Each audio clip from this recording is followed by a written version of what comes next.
My wife's 18-month affair was laid bare not by a whispered confession, but by the cold, digital truth lurking within a smart fan's app, a betrayal that shattered 17 years of what I believed was an unshakable bond. I discovered my spouse, Sarah, a 49-year-old woman with whom I've shared 17 years, had been engaged in an 18-month affair when I updated our Vortex fan settings via its mobile application. To provide some context, we've been married for 17 years and have no biological children. Sarah had been previously divorced and had two daughters, Emily and Olivia, now 28 and 23, whom I actively helped raise. Before our marriage, I believe we encountered only minor difficulties and disagreements. Our communication was always open and candid, whether discussing work challenges, personal frustrations, intimate matters, or simply our general emotional states. We often found ourselves on the couch, discussing life and philosophy in general.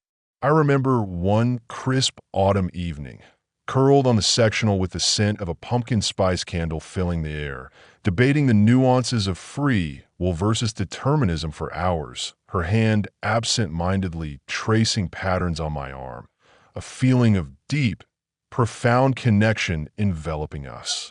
It felt like we shared a secret language, an intuitive understanding that bypassed mere words. Our intimate relationship, too, was deeply satisfying, marked by a mutual eagerness to explore and connect, a comfort that fostered true vulnerability. Both of us maintained good physical condition and a healthy lifestyle, often going on long hikes or cycling trips together, our shared fitness journey reflecting our partnership. I work in the medical field, and given the current circumstances, I've been working extended hours over the past 5 months, often coming home emotionally and physically drained. Sarah is employed at a judicial advisory firm and has been working remotely for the last 5 months, which led to a bit of distance between us. The usual evening routine of sharing the day's anecdotes became punctuated by her quiet focus on her laptop in the living room while I unwound in the bedroom. Still, we remained close on our days off, our weekends a cherished escape back into our bubble of intimacy. Last night, the air in our bedroom felt a little stale. I replaced the air filter on the Vortex fan and, remembering the filter alert, asked Sarah if I could use her phone to update the app and reset it, as mine was charging near the main entrance. As she handed it over, I noticed she had a visual passkey activated, a new addition. A flicker of unease, a tiny spark of curiosity, urged me to inquire about it, but I dismissed it as an overreaction, a relic of an old, less trusting self. As I navigated her phone, searching for the Vortex application amidst a sea of unfamiliar icons, a quick pick notification popped up. The screen glowed with a brief message, "I'll bring this special toy." A wave of dread, cold and absolute, washed over me instantly. My intellect grasped the words, yet my thoughts ceased to process. My blood ran cold, then flushed hot through my veins. The room seemed to spin, the familiar hum of the fan morphing into a mocking drone. Sarah's voice, distant and fuzzy, asked what was amiss after what felt like several minutes of me just sitting and staring blankly at the bedroom fan, my heart hammering against my ribs, a metallic taste in my mouth. My mind raced, piecing together fragments of information. Sarah has a mandatory quarterly out-of-town meeting that takes her 2 states away for 5 days every business quarter. I knew this message related to her upcoming trip on Monday, the implication a gut punch. For years, I've discreetly browsed online forums, reading hundreds of stories that began much like this one, tales of unsuspecting spouses plunged into a nightmare of betrayal. Never once did I imagine I would be the one sitting on my bedroom floor, engulfed in such a frigid, bewildered stupor, my world shattering around me. I somehow regained my composure, the instinct for self-preservation kicking in. I managed to reply, my voice sounding unnaturally flat. "Oh, just getting information about the IPN router, which is how the fan communicates with the app." My mind, despite the emotional wreckage, was already formulating a plan. I remembered I have a Chromebook that Sarah had logged into Facebook on just yesterday. This could be my window. I took a week's vacation on short notice, a move that felt both impulsive and essential. My supervisor, Jessica, is an understanding individual, and once I explained the potential findings and what I needed to do, her compassionate gaze met mine, and she granted me the time off without a single question. I've been awake all night, a gnawing pit of anxiety in my stomach, reading her chats. Each message, each shared meme, each flirtatious picture felt like a physical blow. She just left for her office, a deceptive smile on her face as she kissed my cheek goodbye. I made sure her Google location history was active and the Find My Phone feature was enabled before she left, a bitter, ironic act of technological surveillance. I'm now suspicious of her every move, every glance, every quiet moment. I can't even look at myself in the mirror. The reflection of the unsuspecting fool staring back is too much to bear. She doesn't know I saw the message notification. The knowledge is a burning secret I carry. I logged onto the messaging system Omnicom uses and signed in under her number with my name. There are at least 15,000 messages dating back to February of last year. Texts, memes, flirtatious pictures, and some explicit ones too, a digital monument to her infidelity. She stopped messaging him this way about 3 months ago. Not stopped messaging him entirely, but stopped using the Omnicom app. I'm guessing they switched to QuickPick because it's more discreet, perhaps less likely to be flagged by corporate IT. I'm not active on any social media whatsoever. I'm truly clueless about these platforms and their subtle rules of engagement. I've just figured out that you can't log in a QuickPick through Facebook, but it only requires an email and password, and she used this very Chromebook to do that. In fact, she used it just 3 nights ago, lying in bed next to me, gently rubbing my back as I drifted off to sleep while she messaged and sexted him. The thought makes my skin crawl, the memory of her touch now tainted with deceit. He's a younger man from her workplace, married with 3 young children. He, Mark, and his wife, Lisa, have Facebook profiles. I've met him twice, shaking his hand, once at a casual company picnic where he seemed unremarkable, another time a holiday party where he made small talk about sports, an utterly bland facade masking this sordid secret. I am utterly bewildered once more and have spent hours pacing my custom-built house, which I constructed for her, brick by painstaking brick, pouring my love and dreams into every corner. The open-plan kitchen, the cozy reading nook, the large master bath I designed specifically for her love of long baths. Each feature now feels like a monument to my naivety. I can barely feel anything. The little I am processing is a white-hot rage, a primal scream trapped within my chest. I logged onto QuickPick, and it was all there. The declarations of love, the detailed plans for their clandestine meetings, the agonizingly casual banter about their shared adventures. I've contacted my best friend, Robert, who has been divorced 3 times. Don't even get me started on his chaotic relationship choices, a testament to his resilient, if sometimes misguided, optimism. He listened patiently, then recommended an assertive legal counsel, a no-nonsense approach to the inevitable. I plan on documenting and saving everything. There are pictures of them, laughing, embracing, a sickening mockery of our own intimate moments.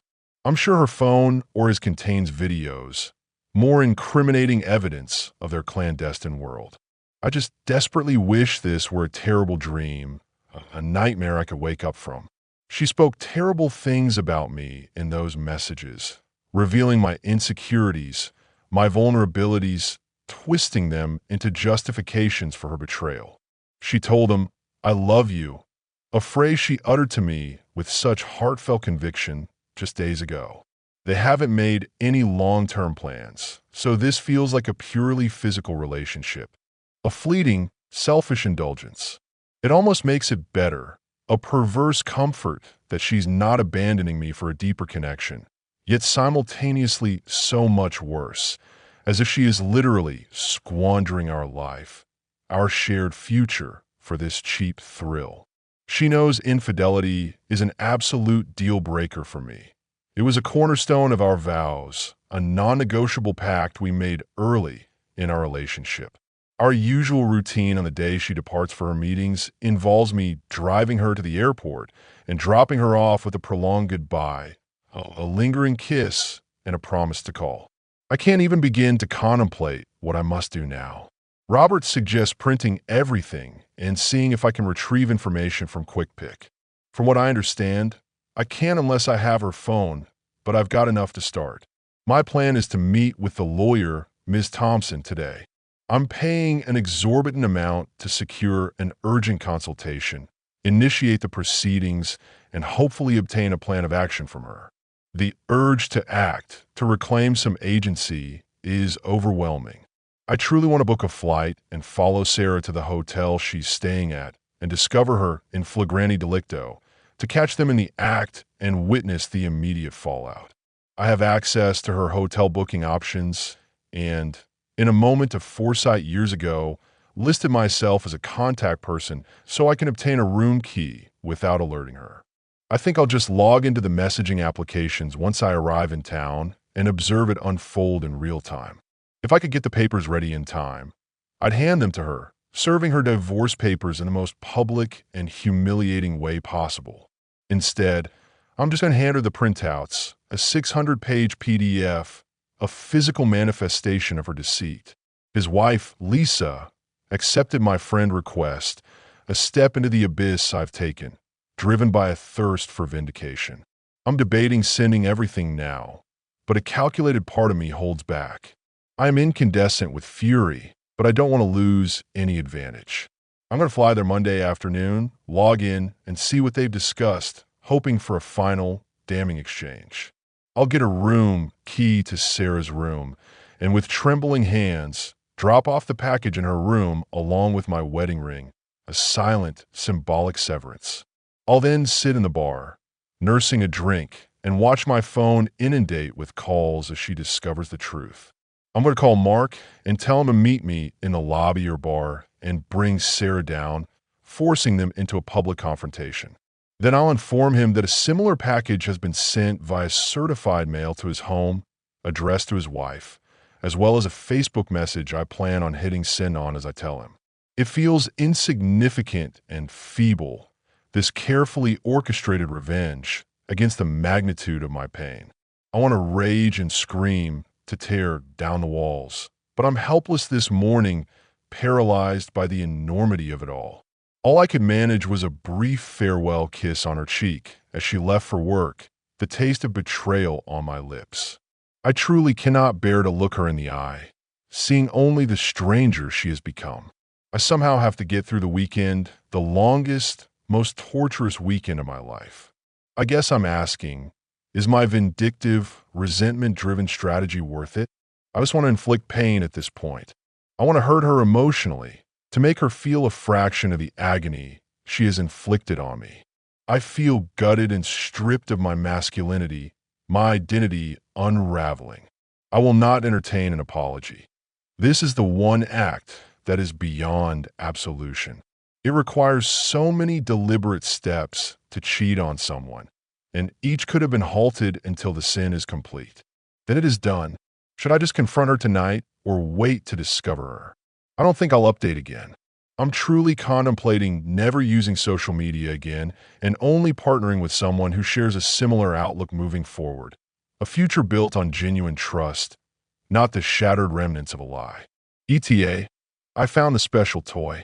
Keep in mind we have a chest full of intimate pleasure items, but this one was new, sleek, and utterly alien. It was already in her carry-on, nestled between her toiletries and a novel. It's one of those app-controlled personal stimulators, disturbingly high-tech, designed for discreet, long-distance control. It looks expensive, another bitter detail. I meet with the lawyer in 90 minutes. Update number 1. I met with Ms. Thompson. She was actually kind and, I dare say, compassionate with me, a calm port in my emotional storm. She listened without judgment, her gaze unwavering. She told me point blank that her job was to represent me in this fight for my future, and my job in all this was to tell her the complete truth and not make her job harder. She laid out the legal roadmap, discussing asset division, alimony considerations, and the importance of solid documentation. She warned against impulsive, emotional confrontations, emphasizing the need for a strategic approach. I went to Print Palace and printed the file out. It cost $534 for color because I wanted the pictures to pop, the stark reality of their liaison to be undeniable. A shout out to Michael at Print Palace for not making a scene when the nude photos started printing. He simply raised an eyebrow, then focused intently on the machine. He asked what it was all about, his voice low, so I told him the truncated version, the bare bones of the betrayal. He was taken aback, but shook my hand and said, "Sorry, man." A simple gesture that meant more than he knew. I went home and collapsed for about 3 hours, the adrenaline finally draining from my system, leaving me utterly spent. My soon-to-be ex-wife came home around 7:30 p.m., her usual time, the familiar sound of her car in the driveway, now grating on my nerves. Ms. Thompson said to forget any dramatic Hollywood confrontation in a hotel bar, that it would look pretty crazy and not be effective at all, potentially even hurting my legal standing. So, I'm sorry to all those people who wanted the high drama. She's right. Ultimately, there are 2 routes to take with divorce, contested or uncontested.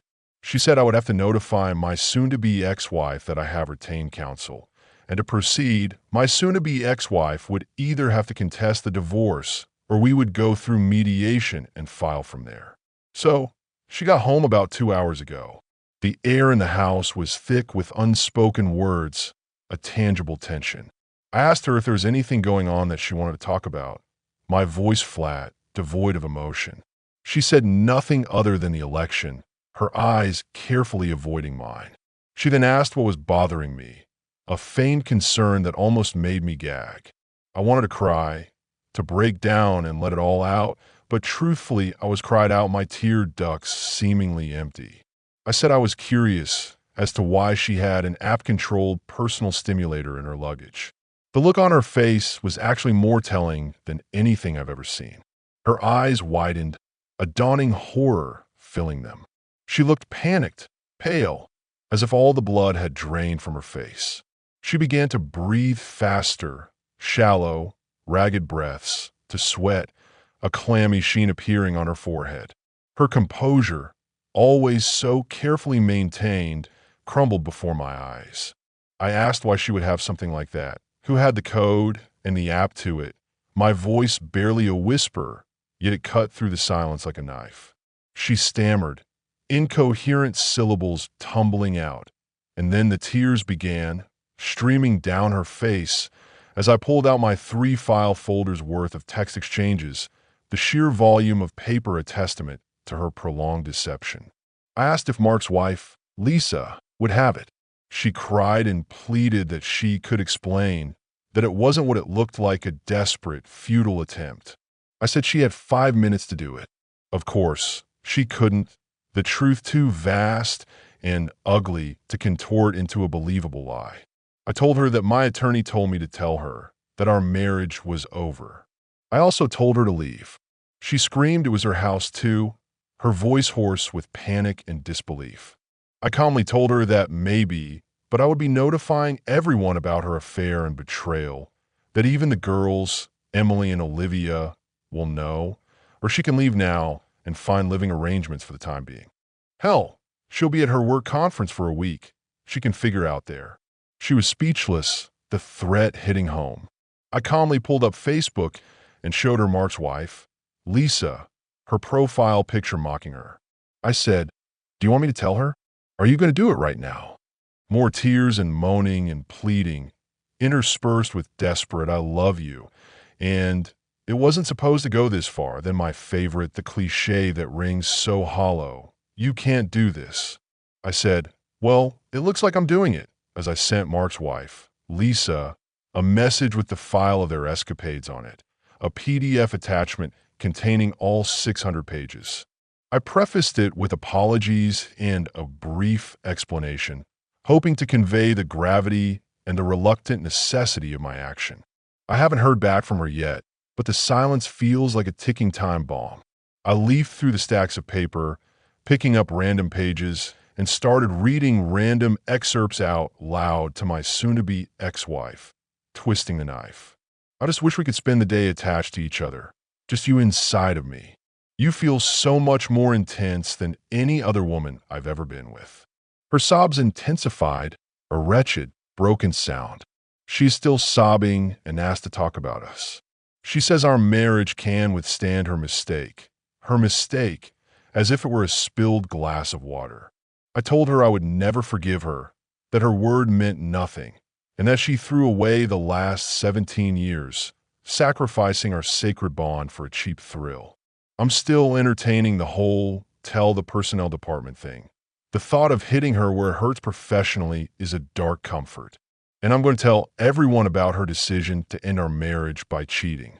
Thank you to everyone who responded. I feel bad I couldn't respond to all the private messages and responses. I have a therapy appointment scheduled for Tuesday, a desperate attempt to salvage what's left of my sanity. I kind of feel extremely elated, a dangerous high from the controlled demolition of my life. I'm shaking, my body vibrating with residual adrenaline, and incredibly low right now, a deep, pervasive emptiness. I kind of want to die, the thought of fleeting, terrifying whisper. The house is pretty quiet, except for her crying and moaning, the sounds of her despair echoing through the silence. I told her not to come back after a trip, that there was nothing left for her here. I'm currently sending friend requests and trying to get everyone on my page, building a digital network to broadcast her truth. I'm just going to send it out to everyone that way. I'm going to wait until the morning to call Emily and Olivia. I raised them from when they were 11 and 6, nurturing them, guiding them. They are women now, 28 and 23. I don't know what to tell them or how to handle them. How to break the news that the mother they love is not who they thought she was. Update 2. To those that kept saying that's not how QuickPick works. Yes, you're correct. She had WhatsApp running in the background, minimizing it when she thought I wasn't looking. My initial panic and lack of tech savvy led me to misidentify the app, but the message, the core of the betrayal, was real. I don't really care. I saw it again later when I confirmed it. I need to thank Vortex for their app and the fantastic fan I received from my brother-in-law for Christmas. It unwittingly became the instrument of my enlightenment. Here it goes. I'm going to give a deeper background on our situation to help with some perspective on why I feel the way I do. My original post was pretty much a stream of consciousness and felt as disjointed as I did then, a raw outpouring of pain. I went to college in Sunstone City in the mid-90s. I graduated in 99. I had a blast there. I got around, exploring everything life had to offer. It was during this formative time I decided to never marry. It felt like an outdated concept that essentially removed your agency, and I definitely did not want children, valuing my freedom and autonomy above all else. When I graduated with my degree in nursing, I quickly excelled in cardiovascular intensive care, finding immense satisfaction in the intensity and precision of the work. I moved home to the Lone Star State in 2001 and pursued my master's degree to be an advanced practice RN, nurse practitioner, with a specialization in cardiovascular surgery. While I was achieving this, I decided to pursue medical school and shifted coursework to fulfill what I needed to apply. It was then that I met my soon-to-be ex-wife, Sarah. She was a short, chubby, I believe the kids today would call this thick, red-headed firecracker, full of a vibrant, infectious energy. We met in a code situation, a high-stakes, adrenaline-fueled moment in the ER where her quick thinking and sharp wit immediately caught my attention. It was intense, both the attraction and the dating, a whirlwind romance that swept me off my feet. We were saying, "I love you," within 3 months, a declaration I never thought I'd utter. She was a mother of 2.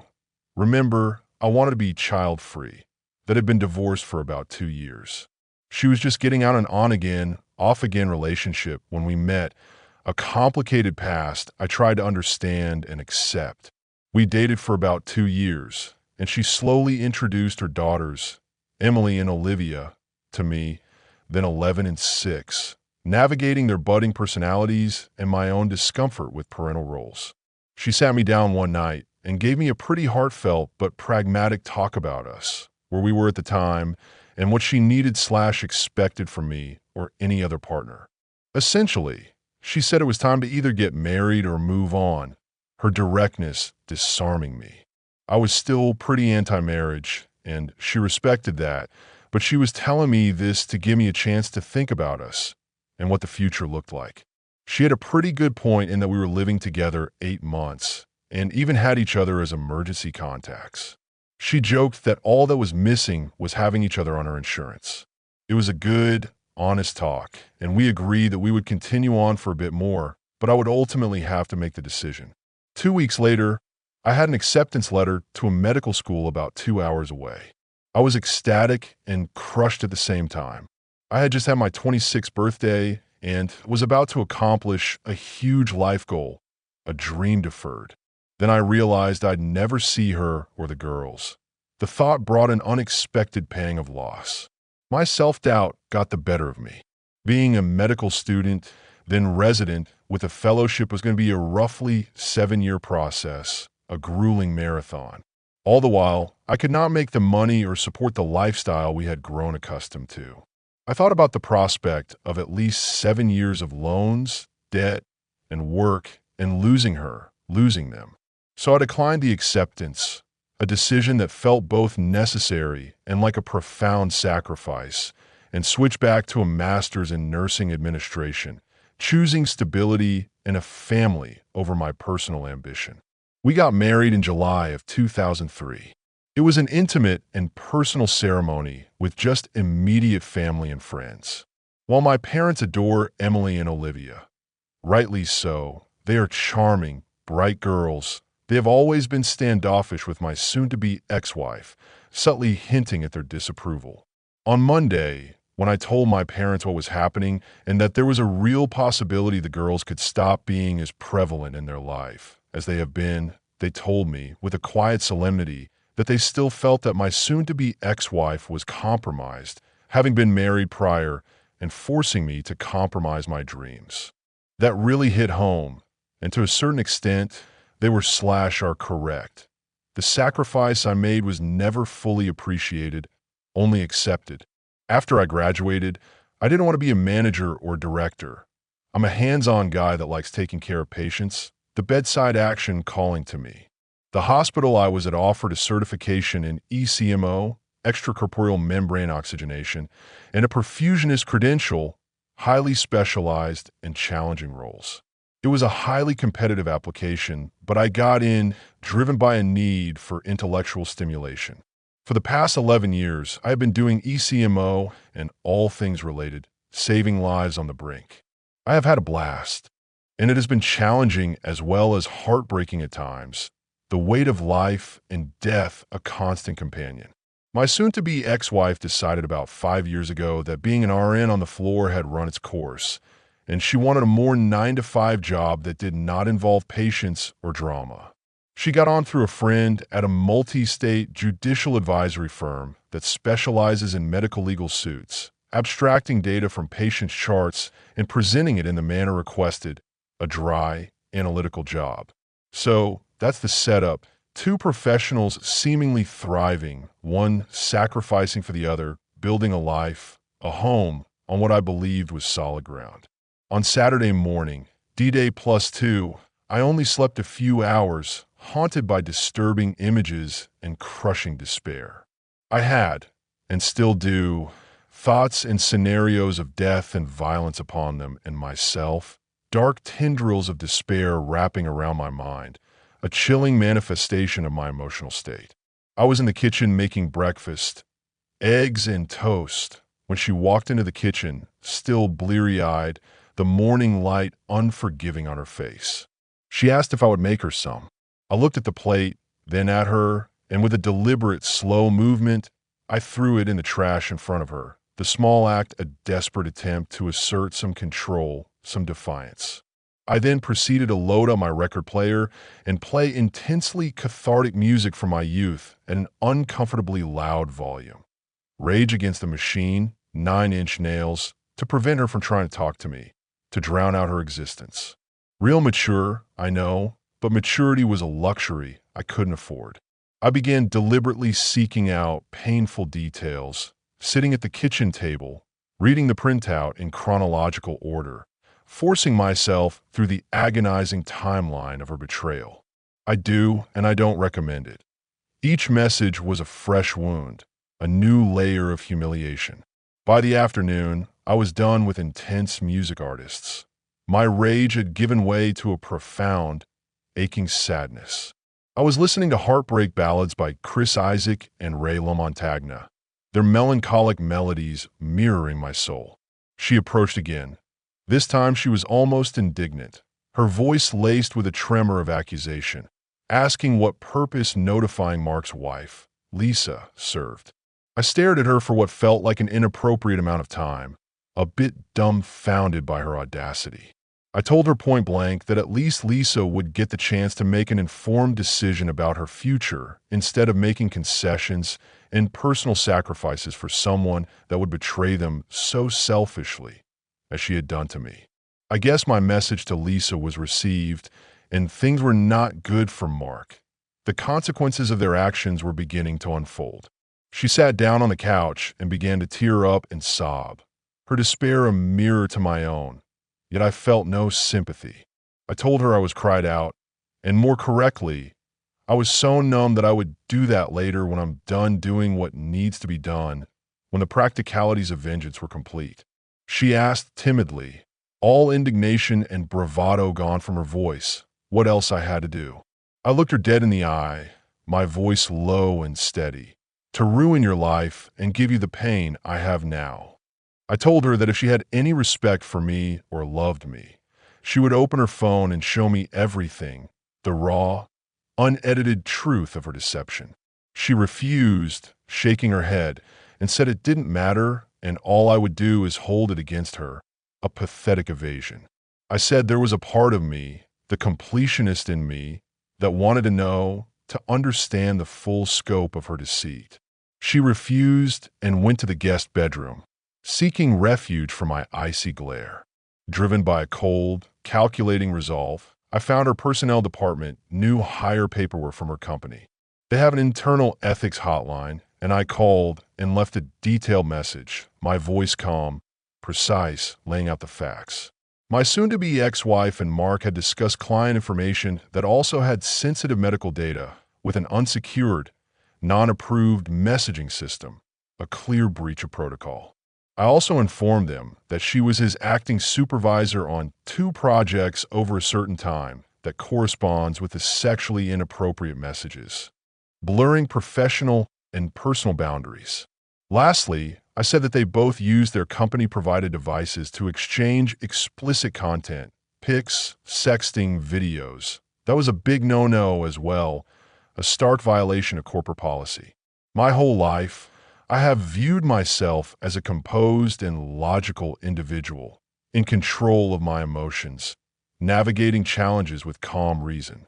This has broken that part of me. The anger is a raw, untamed beast. I don't know where all this anger has come from, this furious storm of righteous indignation. I'm somewhat worried, will it stop? Will I ever regain the sense of peace I once knew? I know in the long run, to get over this, I will have to accept her apology and forgive her for her mistakes. I just don't know if I'm capable, and it is worrying to me, this internal battle against my own nature. That evening, I continued to notify family and friends of the situation and her actions, broadcasting her betrayal to our shared world. I called my physician friend, Dr. Harrison, and requested a favor for a checkup and a sexual health screening, a chilling necessity born of her infidelity. He had questions. I answered them with brutal honesty. My eyes got heavy around 8, finally succumbing to exhaustion.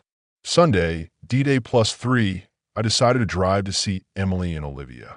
They're about 3 hours away. The youngest, Olivia, is still in college for another semester, maybe longer, thanks to the current global situation. I have been having pretty extreme feelings about them since this began, a swirling mix of affection, protectiveness, and the unsettling realization that their mother's actions would inevitably impact them. I have formed a respectful, friendly relationship with them over the years, a bond built on shared experiences, but not much of a fatherly one, lacking the deep biological connection. The oldest, Emily especially, we are cordial, but there's always that subtle, almost imperceptible "you're not my dad" vibe between us, a quiet barrier. The youngest, not so much, her nature more open, but when they're together, it gets more prevalent. Emily's influence, a subtle reminder of my outsider status. I left early Sunday, around 5 a.m., the pre-dawn darkness matching my mood, and arrived at their condo, their fathers pay for it, just after 8:45 a.m. I had pastries and good coffee for them, a small peace offering. They were immediately worried about their mother before I said anything, their instincts already sensing the disruption.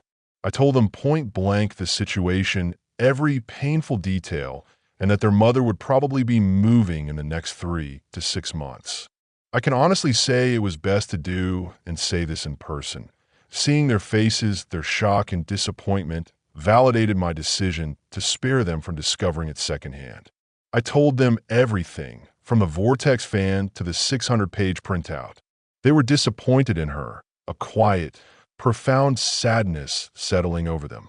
I then told them that I wasn't there to get them to take a side, but they were adults in a special circumstance within our relationship, and if they decided they didn't want to interact or have a relationship with me, that was okay. I would be somewhat let down, but also relieved. The weight of an unacknowledged relationship would be lifted.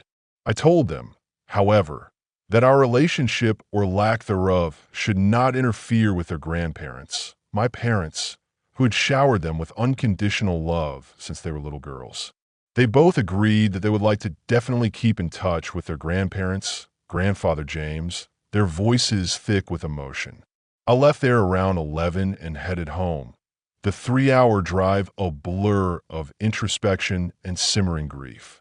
I stopped at Robert's house and finally cried a little, the dam breaking after days of rigid self-control. I had essentially helped to raise them as best I could, pouring years of my life and affection into them. Their father was largely absent during most of their upbringing and started another family 6 hours away, leaving me to fill the void. Robert decided that I had drunk enough over the past 72 hours and needed to sleep. I collapsed at his place that night, the exhaustion finally overcoming me. I had noticed my soon-to-be ex-wife had been inundating my phone with calls after I left the girl's place, a desperate barrage. Oh well, I was too tired and in too dark a place to care. Monday, D-Day +4, I arrived home around 8 and noticed her Porsche was still there. I thought for a moment that she'd used a ride-sharing service to the airport, a fleeting hope that she had gone through with her conference. No, she had not. She was up and had breakfast made, the smell of bacon and eggs filling the kitchen, a domestic scene that felt alien and mocking. She asked me to sit down and eat with her, her eyes red-rimmed, but her voice attempting normalcy. I did, simply to prolong the inevitable. She asked how it tasted. I told her like static, the words tasting like ash in my mouth. I told her I've had difficulty experiencing anything but profound resentment and fury for the past 5 days, my voice low and steady.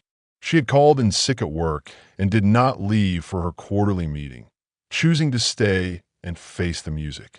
She tried to start talking about how worried she was for me and that she loved me so much, the words a hollow echo of her past declarations.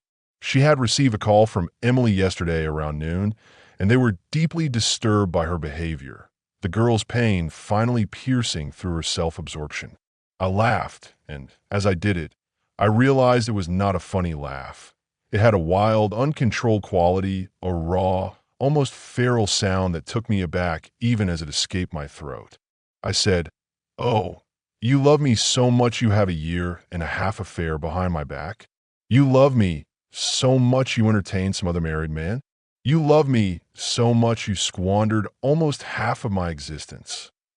My voice rose with each question, the accumulated rage finally erupting, because she had never given me a reason as to why she did it, the silence deafening. I told her that, and it made it so much worse, her lack of explanation a final, crushing insult. I went to the bar cart and pulled out the bottle. The bottle was an 18-year Glenfiddich that grandfather James bought for us when we got married, a special, symbolic gift. It had been our tradition to have a small sip on our anniversary night and remember that things get better with time and patience, like fine whiskey. I guzzled the remainder of it. It was about a third of the bottle that was left, pouring it down my throat, a bitter ritual of destruction. I said, "Sorry, I didn't offer her any, because she did not deserve any," my voice thick with contempt. I went to the bedroom and began pulling all of the pictures off the wall that had us or her in them, systematically dismantling our shared history. The framed wedding photo, the cheerful vacation shots, the candid moments of laughter, each one came down, landing with a soft thud on the floor. I placed them on the kitchen table, a visual representation of the wreckage. She had left the room, unable to witness the obliteration. My attorney, or rather her paralegal, called to notify me the divorce petition was prepared and I needed to sign off on it before it could be filed, and my soon-to-be ex-wife would be served within 10 business days. I read it quickly while significantly intoxicated by fine whiskey, the legalese blurring, but the core message clear. I e-signed, a click of a mouse sealing our fate, and pressed send. I also received a message from Mark's wife, Lisa.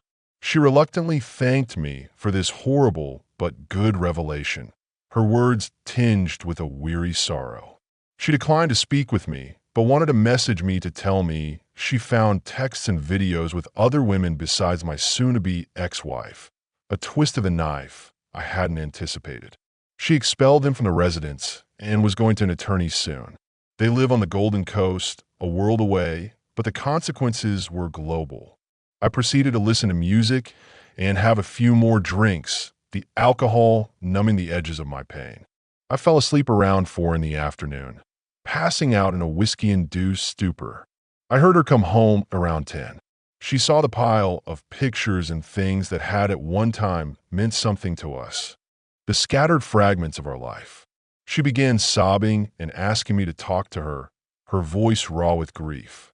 I only asked one question, my voice slurred but clear: why?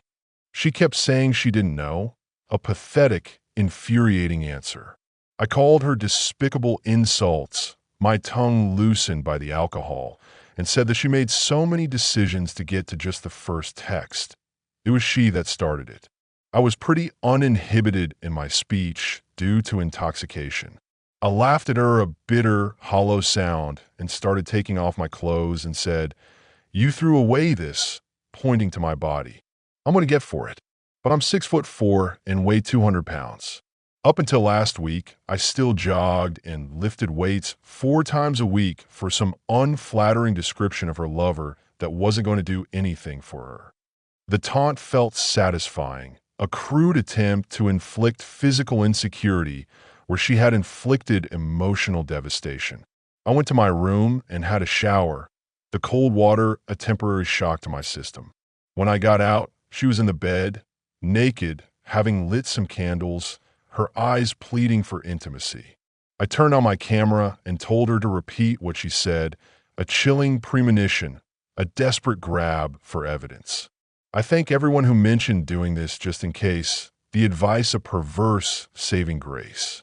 For whatever reason, my erection did not do a good job of convincing her that I didn't want it, that my body was still capable of betrayal despite my mind's revulsion. So I did it. I was not kind. I positioned her in an unsettling manner and engaged roughly, my actions fueled by a mixture of anger, self-loathing, and a twisted desire for control.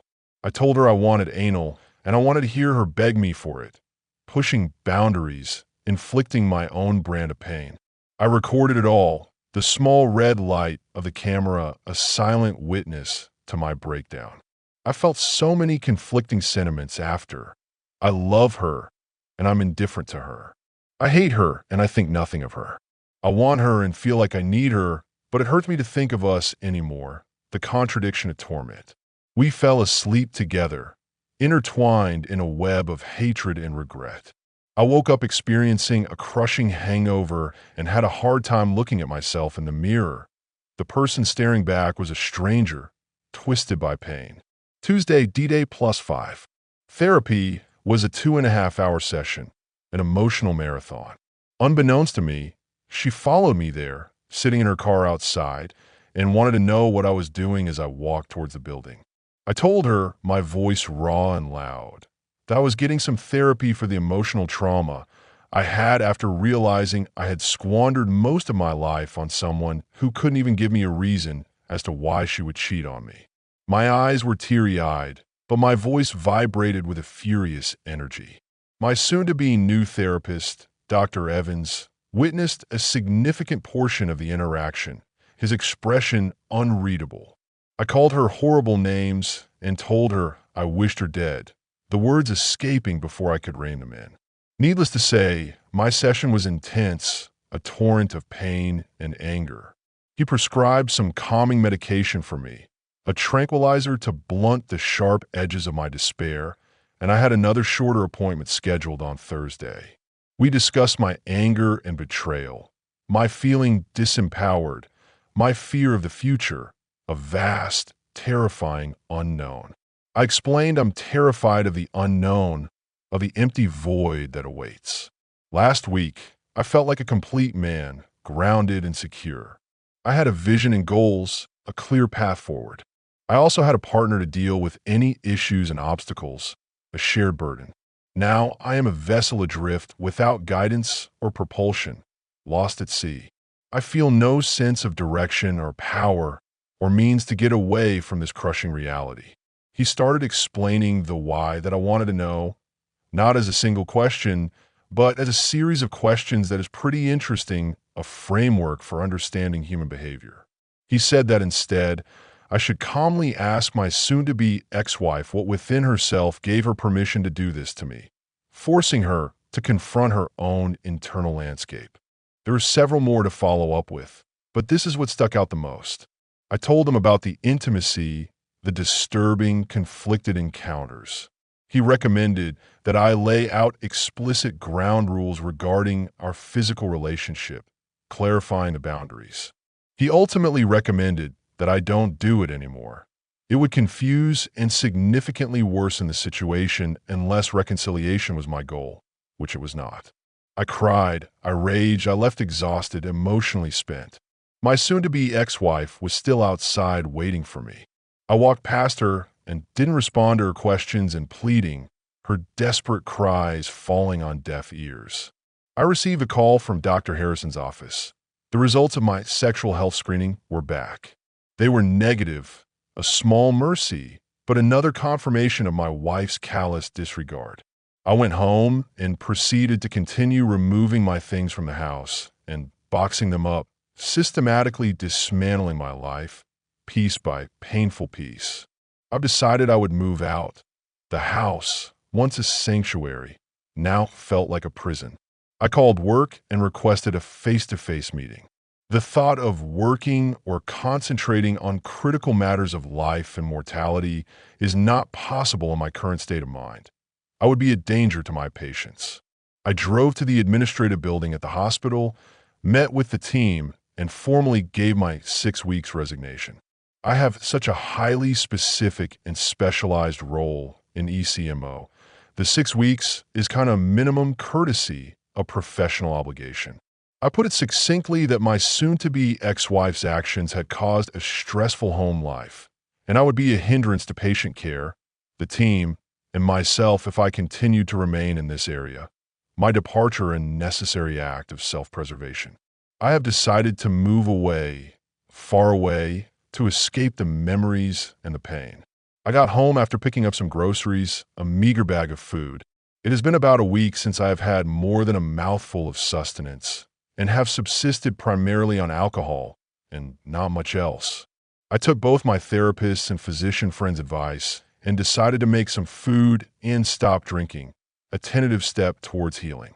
She was home, sitting in the darkened living room, drinking wine, a mirror of my own despair. She had organized the pictures and was looking through them, a strange, morbid curation of her shattered past. She had put on makeup and was wearing a date night dress, a desperate attempt at allure. She had been crying a lot. Her makeup was in bad shape, streaked and smudged. She got up and tried to embrace me.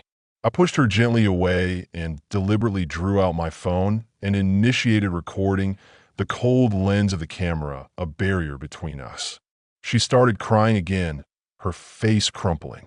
She told me Mark's wife, Lisa, had called her and told her that he had had other women as well as her, a bitter pill for Sarah to swallow.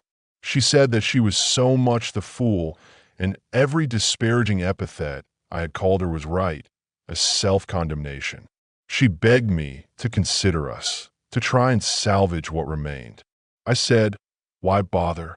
She didn't when she betrayed me, my voice flat.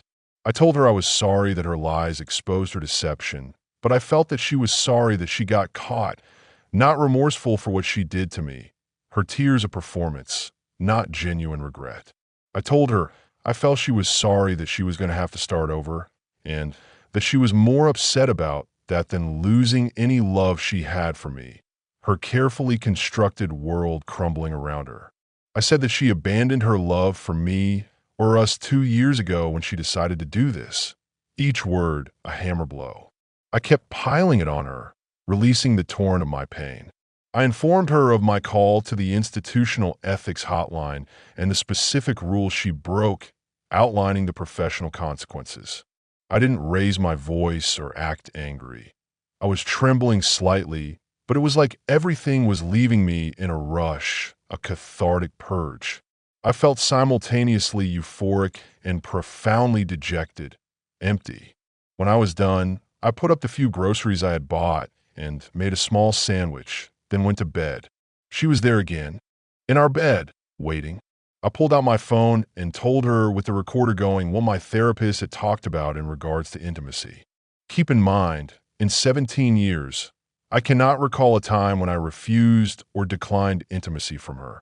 It was a fundamental pillar of our relationship.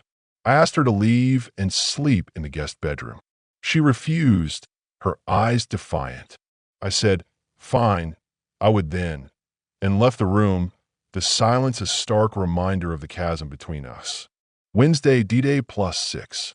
I woke up and she was cuddling closely next to me, her body a comforting yet repulsive presence. I removed myself, the touch burning, and did some light exercises, try to regain some semblance of normalcy. I've been working on my resume and getting applications out, driven by the desperate need to escape. I might be working in Emerald City by the end of the year, a new horizon beckoning. I love my parents and will miss being 20 minutes away from them, especially as they are becoming elderly. The thought is a sharp pang of sadness. But I can't stay in the city. The thought of running into her after this is over is not something I want to entertain. I want to be free and have no reminders of my sense of loss and my lifetime of compromise, a clean break. It was a pretty blah day, and it rained off and on for most of it, mirroring my dreary mood. I met up with Robert, my best friend, and gave him a rundown over an early dinner. We decided not to drink, a mutual acknowledgement of our fragile states. My attorney said that me moving away will not affect the outcome of the financials. The legal framework is based on community property. I'm going to live off my paid time off until the end of October and use my half of our liquid savings to relocate and settle, to start fresh. I feel empty, and I'm trying to laugh at his funny jokes, but it's an effort, a forced performance. I keep finding myself in a deep emptiness that has such a powerful pull, a gravitational force dragging me down. I have never thought about ending my own life, but for the past few days or nights, I've had daydreams of what it would be like if I wasn't here, if the pain simply ceased to exist. I'm going to tell my therapist tomorrow. The secret feels too heavy to bear alone. My soon-to-be ex-wife has been going to the Central Archive, her workplace, presumably to gather her belongings or prepare for inevitable conversations. I've been watching her movements through Google location history, a detached observer. I've also been reading relationship books and resources on healing from infidelity. It's great stuff, offering pathways out of this labyrinth of pain. She received a call from her work, a terse professional exchange. I eavesdropped on a small portion of it, but I know she has a meeting tomorrow despite her claiming to be sick. The jig is up. She was in bed again, just like the past few nights, her silent presence a torment. I am so conflicted. I just want to feel something, anything, but I feel so little but hate and resentment for her that the only intimacy I want is cruel and gratifying, a perverse echo of her betrayal. I'll admit that during the abusive intimacy we had Monday, I felt almost a euphoric sensation, a fleeting, dangerous high from the power imbalance. But there was a crash, a brutal come down, and the next day I was angry at myself, disgusted by my own actions. I am doubting myself a small amount in regards to not wanting her back. The familiar comfort is a siren song, pulling me into the past. I know she messed up huge, but I don't know if I can forget it or forgive it. I am a complex state of disarray, a shattered mosaic of emotions. I told her the ground rules with my phone recording in regard to intimacy, making it abundantly clear there were no illusions. I told her that it did not indicate reconciliation or some covert signal that I wanted that. It was merely a temporary, unhealthy release. I told her this is probably trauma-induced intimacy and not healthy, a cold, clinical assessment. I told her that I was going to not be gentle or care about her feelings or needs during it, a promise of a painful experience. She was teary-eyed and nodded understanding, her spirit seemingly broken. She quietly said that she deserved it. She then rolled over and got on all fours, a chilling tableau of submission. Thursday, D-Day, +7. I woke up with her cuddling me, her arm possessively draped over my waist. I laid there for a while and heard her breathing change pattern, the subtle shift indicating wakefulness. I could feel her looking at me. I asked, with my back turned to her, what her meeting was going to be about. She said it was a personnel department representative and it was probably going to be bad, her voice small. I said, "Yep," a single dismissive word. She asked what she could do to make us right or equal again, a futile question. I said, "Nothing." She offered an open marriage on my end. She would not pursue anyone, but I could a desperate last-ditch effort to salvage something, anything. I let out a short, quiet laugh, devoid of humor. "No, I don't trust her," I said, the truth a bitter taste. She said that was fair. We had this conversation with my back to her. It was easier than looking at her. I get mad when I see her face, the memory's too raw. I asked what I did in this marriage that made her so unhappy she did this, searching for a crumb of understanding, a reason. She said, I was beyond great, her voice thick with regret, admitting my blamelessness. I let out a short, quiet laugh again, a dark, cynical sound. Well, obviously that doesn't matter. I retorted, the irony palpable. She said it was an exhilarating experience, driven by adrenaline, like she lived off of the rush, the thrill of forbidden fruit. She didn't realize until it was too late that if she got caught or something went wrong, everyone would be hurt. She said it was a huge relief and an indelible sorrow when I confronted her, the facade finally crumbling. I got up and made us breakfast, the mundane act a stark contrast to the emotional turmoil. I went to my therapist, Dr. Evans, and told him my plan with work and already had responses to my applications, a glimmer of a future. I told him everything about my soon-to-be ex-wife and the intimacy, laying bare my darkest moments. We discussed my suicidal thoughts and talked about the process involved with them again, exploring the underlying causes. He wasn't judging. He just wanted me to not get confused, or if I did not understand, to stop and process, guiding me through the emotional labyrinth. It was only a 1 hour and 55-minute session, And I felt that weird calm again, like nothing mattered for now. Everything just is a temporary respite from the pain. When I got home, she was sitting in the living room, staring blankly ahead. She told me that she was fired for violation of client data procedures and infringement of information security regulations. The professional consequences are reality. I said, "Oh, that's too bad," my voice flat, devoid of sympathy. I exercised and made a nice dinner, a deliberate act of self-care. She joined me. We didn't say much, the silence heavy with unspoken words. While we were sitting in the living room, she told me that Mark had been fired as well, his life also crumbling. I said, "Good," a single satisfying word. She told me she has had no contact with him in 5 days, a claim I no longer believed. I asked why not. They were both free now.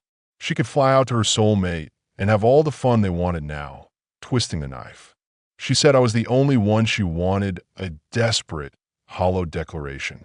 I said, "No, you had all of me and it still wasn't enough," my voice full of scorn. I told her that in nearly 20 years of work in our relationship, I had been propositioned and flirted with too many times to count, temptations I had always resisted for the sake of our bond. I managed to not develop romantic feelings for anyone else. Now, I am so bitter and angry because of the compromises I made, the sacrifices that feel utterly meaningless in light of her betrayal. She asked what compromises, her eyes wide with a feigned innocence. I told her, I wanted to go to medical school, but deciding to get married and be stable, prioritizing our life over my ambition.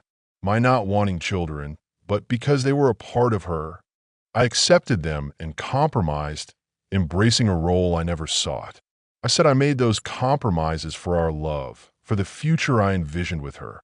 But obviously I had invested my confidence and affection unwisely in her, pouring my soul into a bottomless pit.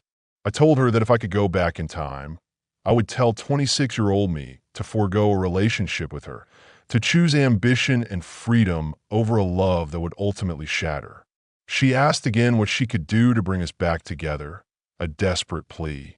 I told her that I will not ever compromise for her again, and that means we really can't have a healthy relationship. The trust is irrevocably broken. I told her I would never love her again, and that at best I would treat her like an instrument of physical pleasure. Otherwise, she wouldn't influence my future considerations or thoughts, reducing her to a mere object. I told her it was just a week ago. She was the first person I thought of when I woke up and the last person I thought about when I went to sleep, my entire world revolving around her. Now it hurts too much to think about her. The memories are poisoned. I'm going to walk away from this to put distance between myself and the wreckage. I feel like it is starting to persistently bring back memories of things I cannot, the cycle of pain replaying. I cannot thank those kind people I could chat with and who shared their pain and stories that have helped me, providing solace in my darkest hour. This has been on a whole a good thing for me to do, a necessary catharsis, but I keep replaying things and feelings I'd rather just walk away from to simply forget. I remain confused about what I want, my desires tangled in a web of pain and anger. I don't know if I will ever be 100% about anything with her ever again.